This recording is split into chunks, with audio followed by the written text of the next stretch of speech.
pembelajaran pagi hari ini sudah sarapan semua? Sudah sarapan apa tadi lagi? Nasi goreng. Air putih. Air putih. Ya, udah makan sarapan dulu Febria.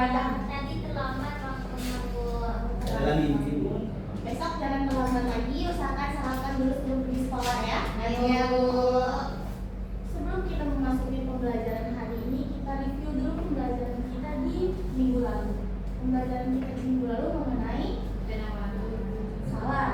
mengenai penawaran itu materi kita untuk minggu depan. Materi kita minggu lalu yaitu tentang pasar.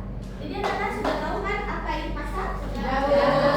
Apa itu pasar? Tempat jual beli.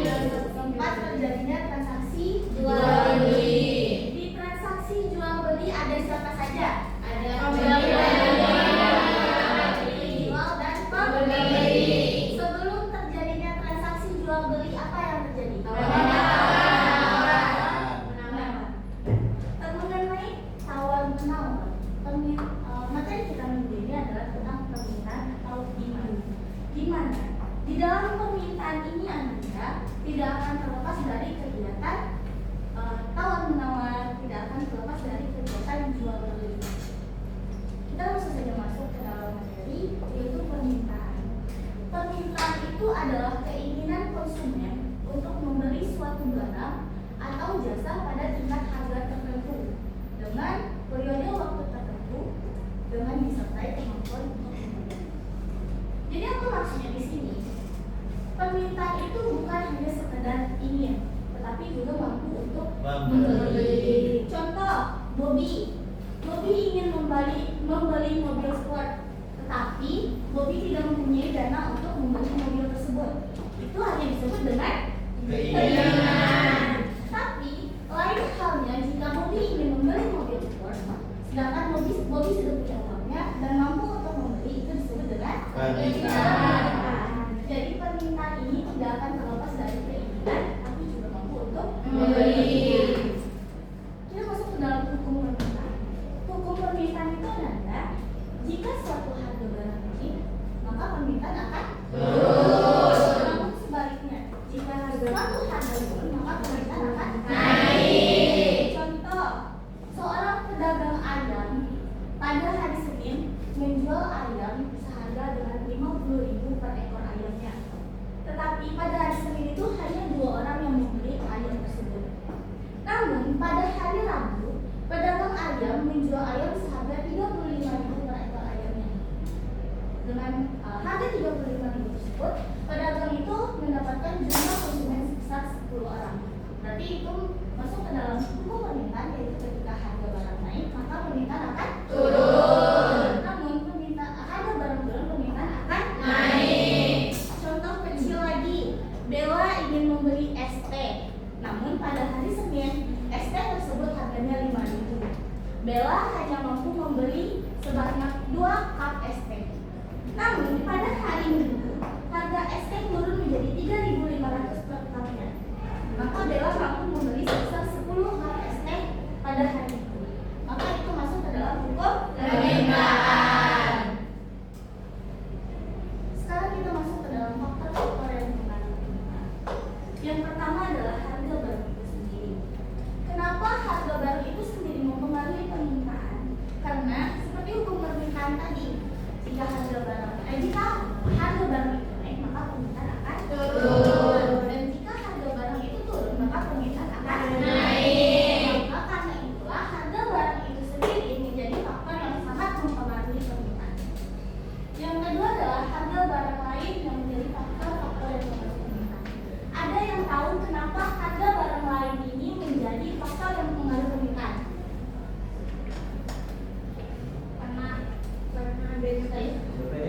Karena ada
masa depan ini menjadi faktor yang mempengaruhi permintaan?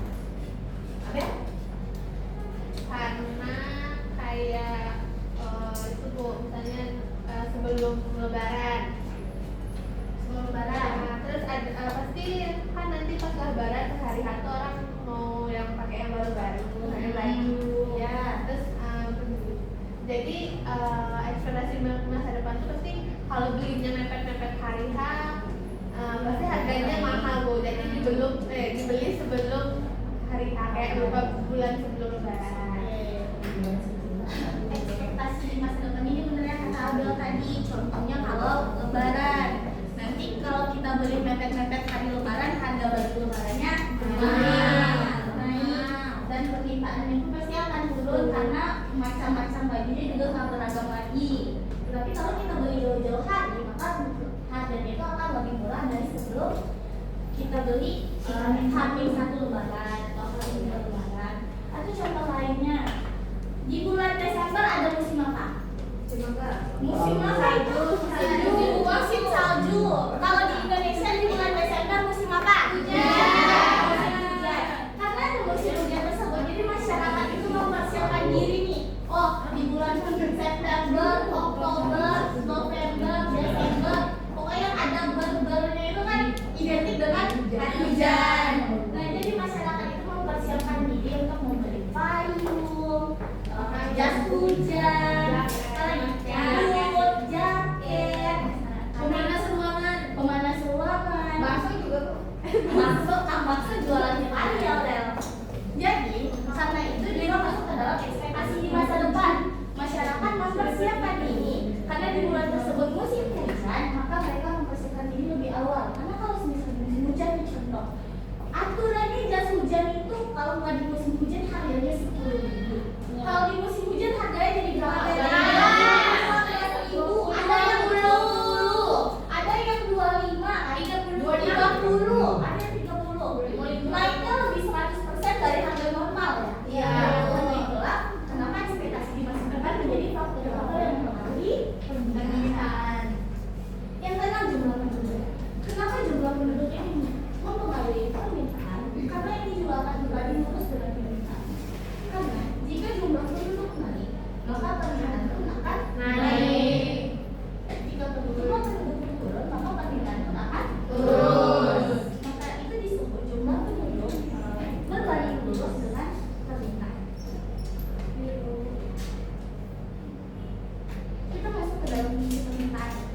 Fungsi permintaan itu berbunyi P dikurang P1 per P2 dikurang P1 sama dengan Q dikurang Q1 per Q2 dikurang Q1, di mana P itu adalah harga dan Q itu adalah jumlah barang.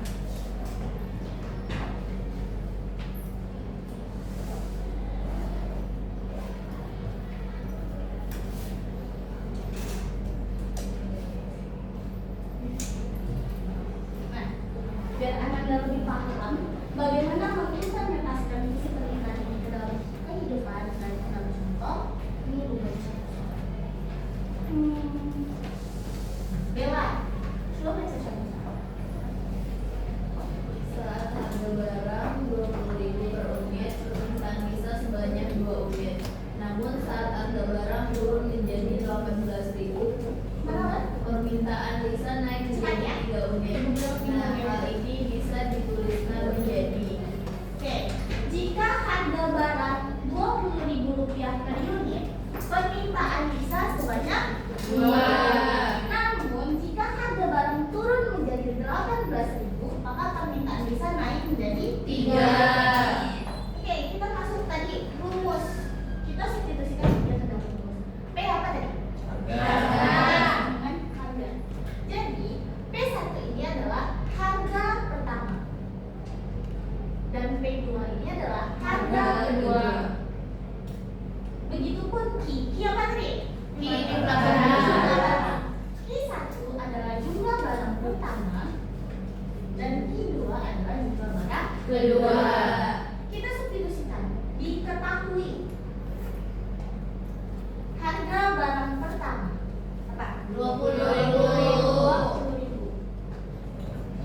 pada barang kedua 18.000. 18.000. Jumlah barang pertama 2. dan jumlah barang kedua 3 unit. Nah, kenapa jumlah barang pertama dan kedua berbeda?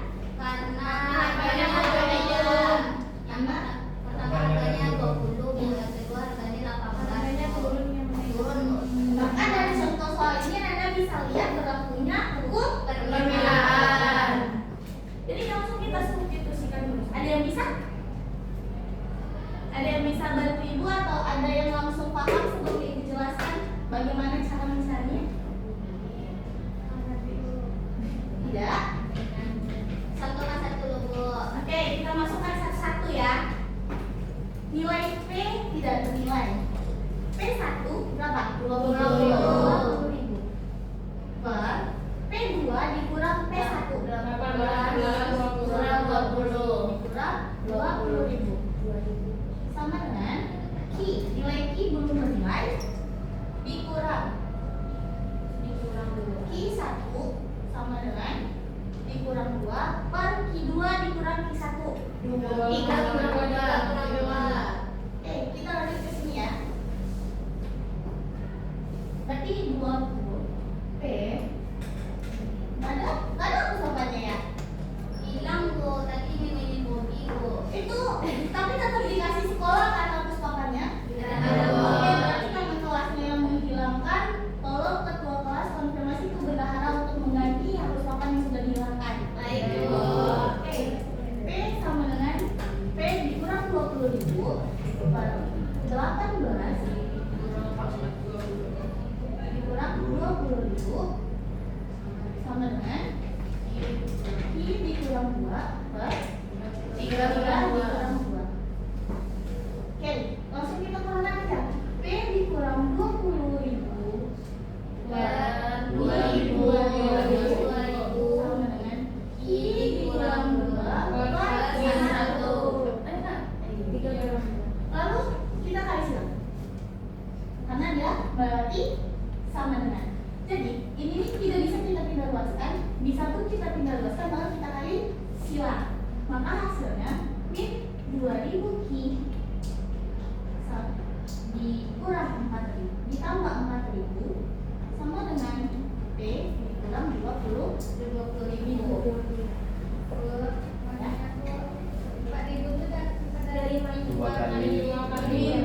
dikali 2. Kenapa dia plus? Karena min bertemu dengan min.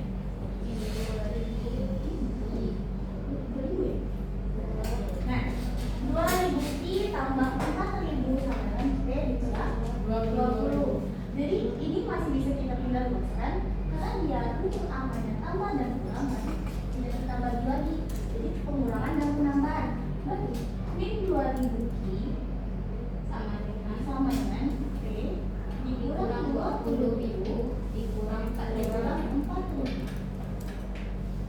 Min 2000 Ki sama dengan P dikurang Min 16.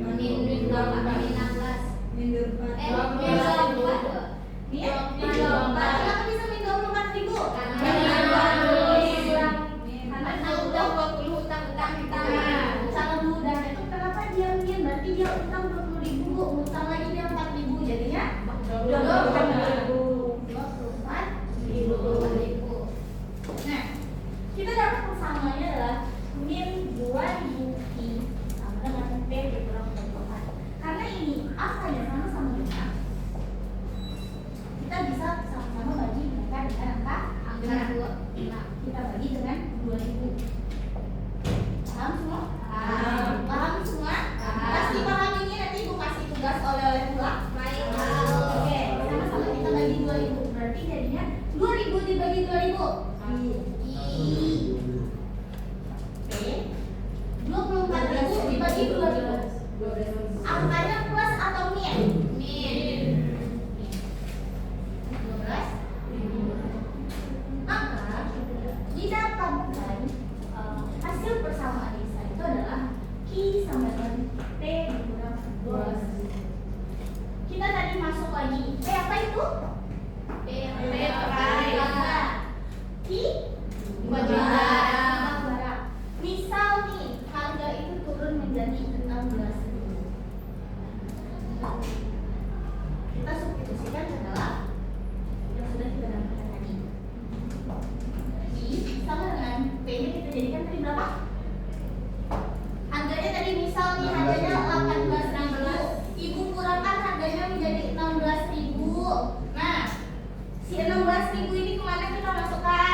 Di P yang mana?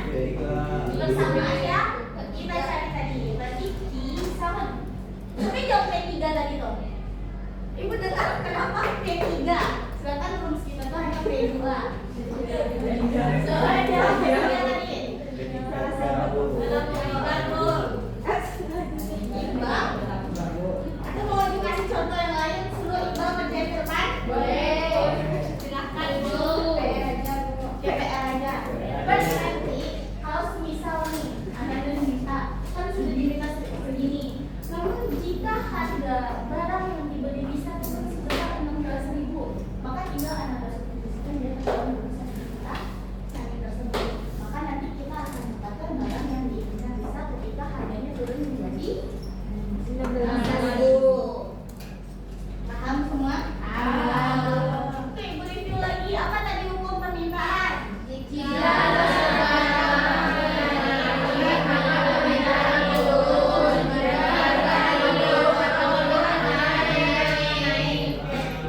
apa Iqbal? Sekolah. Nah, jika ada turun.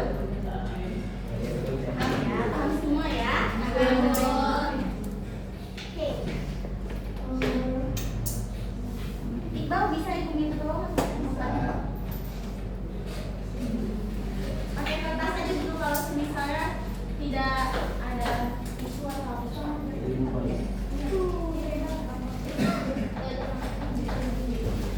Sambil kita menunggu Iqbal menghapus papan, jadi di depan ada tugas proyek atau tugas kelompok yang nanti ada berjalan. Di mana di sini ada dua contoh pasar, yaitu pasar ini dan pasar tradisional. Jadi di sini anak-anak diminta untuk menganalisis kegiatan apa saja yang terjadi di dua pasar tersebut, serta apa persamaan dan perbedaan. Halo, perhatikan Ibu, bukan perhatikan Iqbal yang menghapus papan. Halo. Banyak guru aku kenangan Bu. Iya, Iqbal. Menghapus kenangan itu. Nah, sudah bisa fokus? Terima kasih. Sudah bisa fokus? Jadi di sini ada dua contoh pasar, yaitu pasar tradisional dan pasar unik Indonesia. Nanti Anda diminta untuk menganalisis kegiatan apa aja yang terjadi di dalam pasar, serta perbedaan dan persamaan yang ada dalam gambar tersebut. Ibu akan bagi di sini ada berapa orang? 25.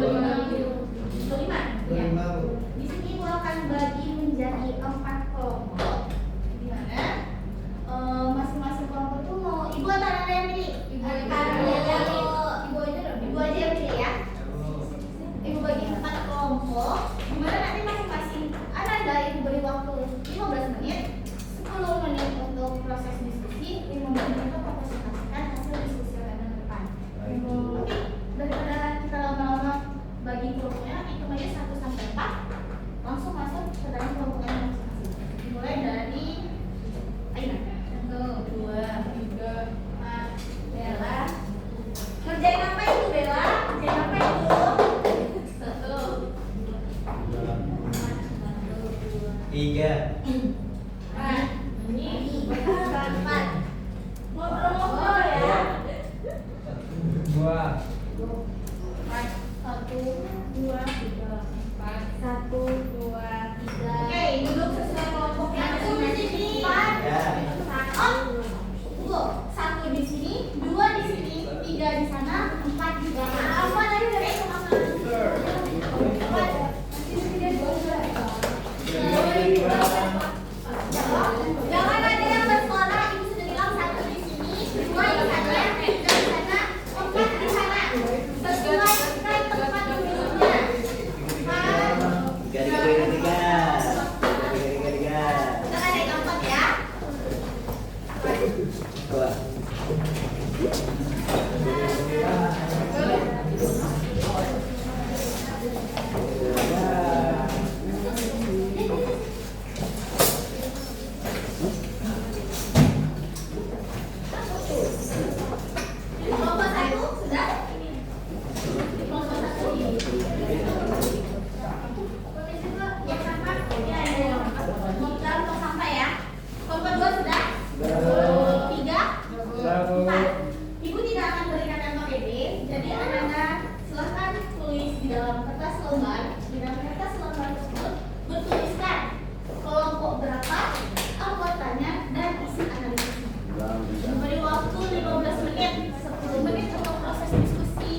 5 menit untuk proses presentasi Bu.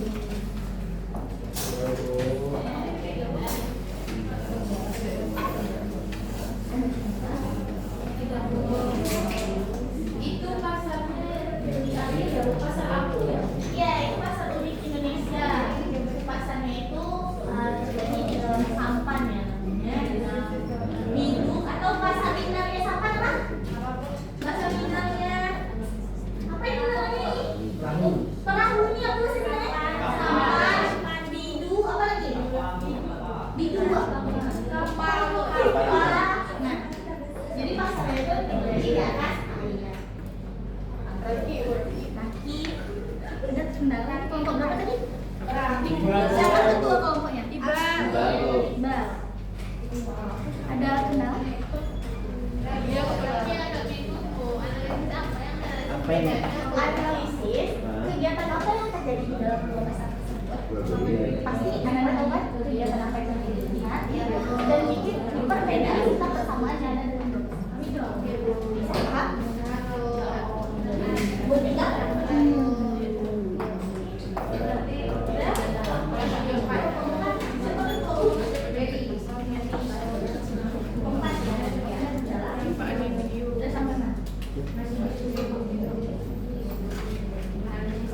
Oke, waktunya sisa 2 menit ya Nanda.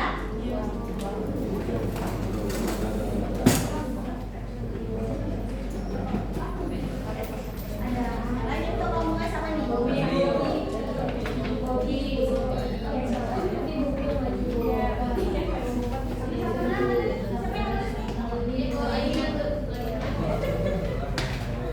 Kita tahu apa ya? Analisis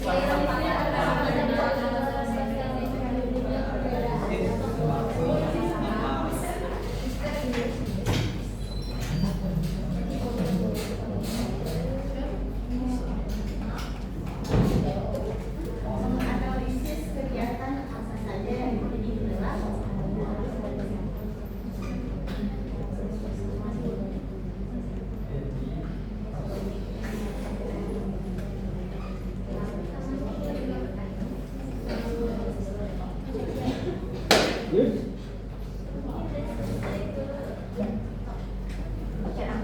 Sudah? Ini sudah lewat 5 menit ini? Sudah? Sudah semua? Sudah. 1 sudah? Sudah. 2? 3? Sudah. Kelompok siapa yang mau maju duluan? Bobi. Oke, kelompok 1. Kelompok 1 duluan. Kelompok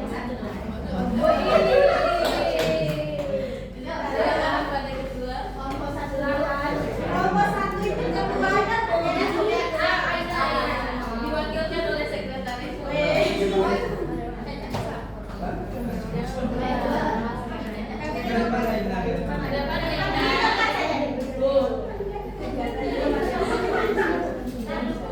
Dari hasil kelompok kami pun saya sediakan materi kita itu permintaan karena tadi di pasar kulit Indonesia ini permintaannya itu harga nilainya itu naik Bu karena barang juga susah untuk diakses Bu melalui pasar di Indonesia. Nah sedangkan yang pasar tradisional barang itu mudah didapatkan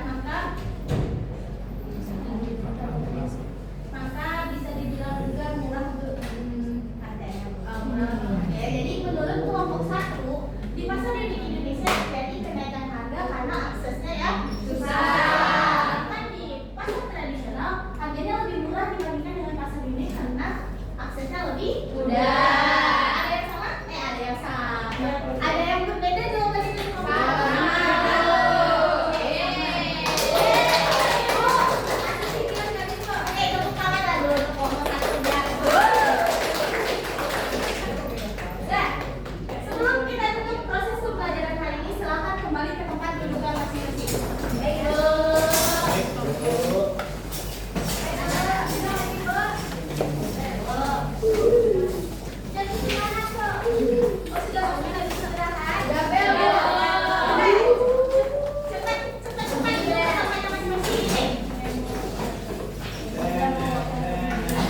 dalam kegiatan ekonomi juga tidak akan dilepas dari kalimat penawaran dan transaksi. Jadi juga betul yang dibilang oleh kelompok satu tadi, dimana ketika aksesnya susah maka juga akan meningkatkan harga, dan jika ketika aksesnya gampang lebih gampang dan juga tidak akan meningkatkan harga, juga masyarakat lebih mudah untuk mengakses. Oke, tepuk tangan dulu untuk kita semua.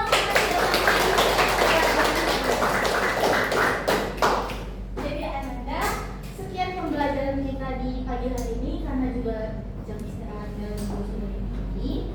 Ibu tidak akan lama-lama review kembali materi ini karena di minggu depan insya Allah kita akan mengadakan quizzes dan juga materi berikutnya tentang penawaran. Jadi ada yang mau ditanyakan tentang materi kita hari ini? Tidak. Oke. Sebelum ibu tutup, coba perhatikan lagi kiri kanannya ada sampah atau tidak. Sudah dirapikan tempat duduknya. Tidak ada yang cabut kan di jam pelajaran ibu? Enggak, aman. Anak rajin semua. Oke. Sekian pembelajaran kita hari ini. Kenapa ingat? Oke, sekian pembelajaran kita pada pagi hari ini.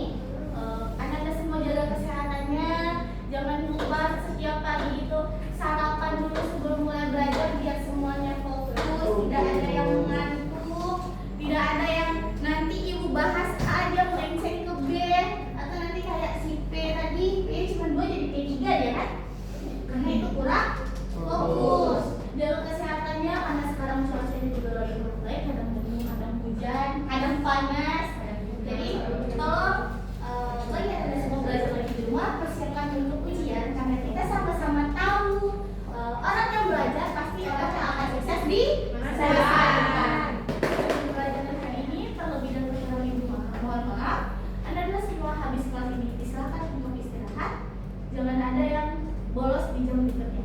Sebelum pelajaran ibu akhiri wabillahi taufiq wal hidayah. Wassalamualaikum warahmatullahi wabarakatuh.